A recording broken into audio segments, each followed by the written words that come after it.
નમસ્કાર ગુજરાત. આજના મુખ્ય સમાચારની અંદર ગુજરાત બજેટમાં 10 મોટી જાહેરાત. બજેટની અંદર રજૂ થયેલા નમોશ્રી યોજના કે જેમાં 12,000 રૂપિયાની સહાય, નમો સરસ્વતી યોજના જેની અંદર 25,000 રૂપિયાની સહાય, નમો લક્ષ્મી યોજના જેમાં 50,000 રૂપિયાની સહાય, જનરક્ષક યોજના અને બજેટની અંદર 6 મોટી જાહેરાતો સાથે મિત્રો ખેડૂતોની 100% લોન માફ થશે, રેશન કાર્ડ, આધાર કાર્ડ, 300 યુનિટ વીજળી મફત, રાજ્યમાં જીએસટીની આવકમાં વધારો, 11 દિવસ બેંકો બંધ, 16મો હપ્તો ક્યારે આવશે, ચૂંટણી પહેલા દેવું માફ થશે, ગામડાઓને ખુશખબર અને આજના સૌથી મોટા ખેડૂત સમાચાર. મિત્રો, દરેક સમાચાર દરેક માહિતી જણાવી પહેલા ગુજરાતના જે પણ મિત્રો ચેનલ પર નવા આવ્યા છે મિત્રોને ખાસ વિનંતી છે કે ચેનલને સબસ્ક્રાઇબ કરવાનું ભૂલતા નહીં. સાથે આજનો આ વિડીયો છે તેને અંત સુધી જોતા રહેજો. તો મિત્રો, અત્યારના તાજા સમાચારની અંદર વાત કરી કે બજેટમાં 25,000 રૂપિયાની સહાય મળશે. નમો સરસ્વતી નામની યોજનામાં વિજ્ઞાન પ્રવાહમાં અભ્યાસ કરતા ગરીબ અને મધ્યમ વર્ગના વિદ્યાર્થીઓને ધોરણ 11માં 10,000 અને ધોરણ 12માં 15,000 કુલ મળીને 25,000 રૂપિયાની સહાય આપવામાં આવશે. વિજ્ઞાન પ્રવાહમાં વિદ્યાર્થીઓની સંખ્યા 2 લાખથી વધુ 5 લાખ થાય તેવો સરકારનો ટાર્ગેટ છે અને આ માટે સરકાર બજેટમાં 400 કરોડ રૂપિયા ફાળવ્યા છે. મિત્રો, ત્યારબાદ વાત કરી કે બજેટમાં 12,000 રૂપિયાની સહાય. નમો શ્રી યોજનામાં સગર્ભાઓને 12,000 રૂપિયાની સહાય આપવાની જાહેરાત કરવામાં આવી છે. આ માટે બજેટના રૂપિયા 750 કરોડ રૂપિયા ફાળવવામાં આવ્યા છે. આ યોજનામાં એસએસસી, એસટી, એનએફએસ સહિત 11 જેટલા માપદંડો નક્કી કરવામાં આવ્યા છે.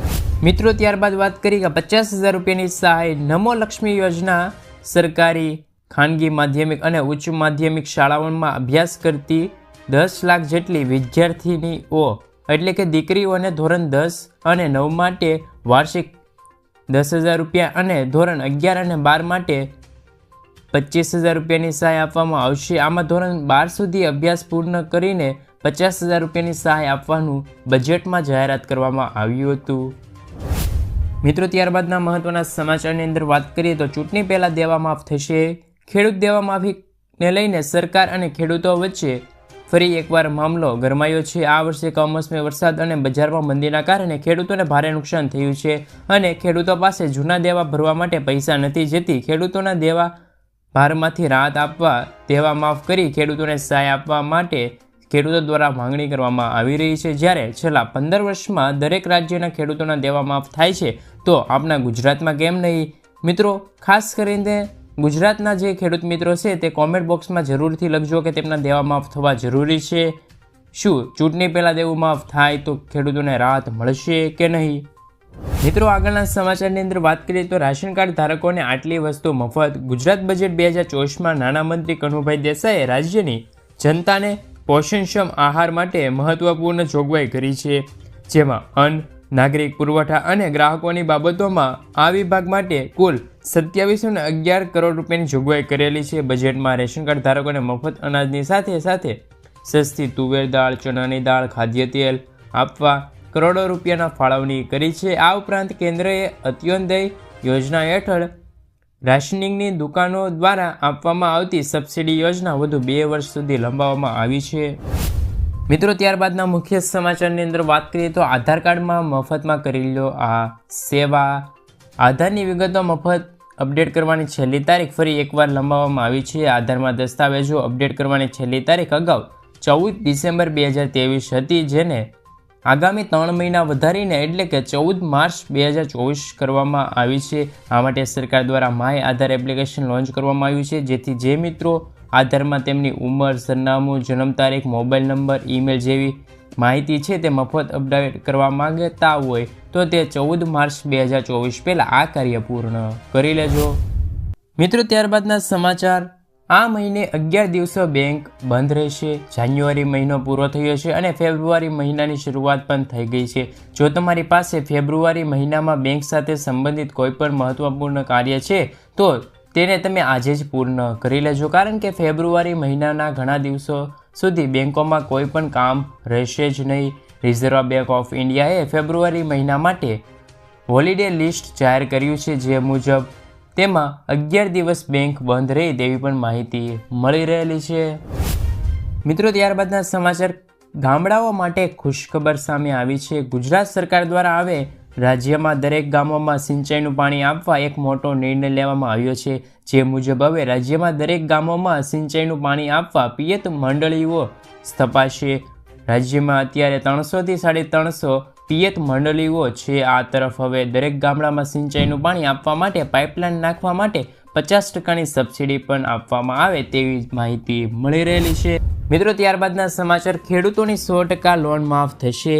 ખેડૂત દેવા માફીને લઈને મોટા સમાચાર સામે આવ્યા છે. મોદી સરકારે 2004ના વર્ષમાં જ્યારે સત્તા ઉપર આવી હતી ત્યારે તેમણે કહ્યું હતું કે 2023 સુધીમાં ખેડૂતોની આવક બમણી કરવામાં આવશે, જેમાં ડૂબેલા ખેડૂતોને સંપૂર્ણ દેવા માફ કરવામાં આવશે. મોદી સરકારે આ વચન આપ્યું હતું અને કહ્યું હતું કે મોદી સરકારનું વચન તો ખૂબ જ અનેરું છે. મોદી સરકાર વચન આપે તે વચન ક્યારેય ખોટું જતું નથી, પરંતુ આ વચનનું લક્ષ્ય હજુ સુધી પૂર્ણ નથી થયું. 2023 પણ પૂર્ણ થયું છે અને ખેડૂતોની આવકમાં પણ કોઈ સુધારો નથી જોવા મળ્યો અને ખેડૂતોની લોન માફીને લઈને પણ કઈ સમાચાર સામે જ નથી આવ્યા.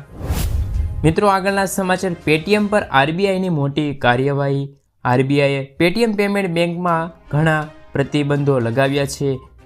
પેટીએમ પેમેન્ટ બેંકને હવે નવા ગ્રાહકો ઉમેરવા પર પ્રતિબંધ મૂક્યો છે.